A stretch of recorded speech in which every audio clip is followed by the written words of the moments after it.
Don't call it a cold case. That's what Norfolk police say about the investigation into Christopher Cumming's death. Someone shot Cummings in his home off of Old Dominion's campus 1 year ago. No arrest have been made, but investigators say they are confident they will catch who did it. 10 on your side's Katie Collette joins us now to talk more about the investigation and the safety of that neighborhood where it happened.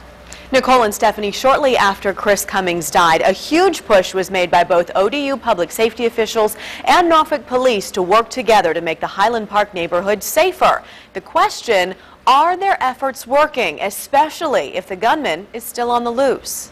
June 10th, 2011, West 42nd Street disrupted by gunfire and death. 20-year-old Chris Cummings lost his life inside this home. I imagine myself, what if I came out the house and this was going on? William Kelly will never forget the day his neighbor died. 1 year later, he sits at his home across the street reflecting on what he considers a big change in his neighborhood. It's a more police presence.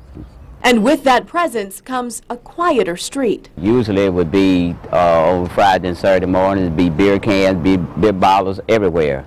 But that has been curtailed. Kelly says because of the increased patrols, he feels safer in his home. Words ODU and Norfolk police are thrilled to hear. It's been a multi-pronged approach, everything from crime enforcement, which police presence, bikes, walking beats, working with ODU and their new police chief. Everybody's all in. And that goes for the investigation into Cummings' death as well. No arrests have obviously been made, but it's very much an ongoing active investigation. Norfolk police officer Chris Amos says investigators are re-interviewing neighbors and witnesses who were there the night Cummings died. He also says homicide detectives not originally assigned the case have begun to investigate. They'll take a look at everything. Maybe something will pop out at them that the first guy, may have overlooked, or it just didn't mean quite the same thing to that original investigator. Amos will not comment on suspect information or even a person of interest. What he will say? I'll tell you, we've not made any arrests at this point, but from talking with our folks, they're pretty confident that we will do so.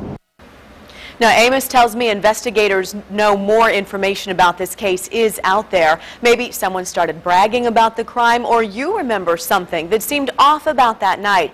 Even the smallest details could crack this case. The good news, if you want to remain anonymous, you can by simply calling the crime line at 1-888-LOCK-YOU-UP. Katie Collette.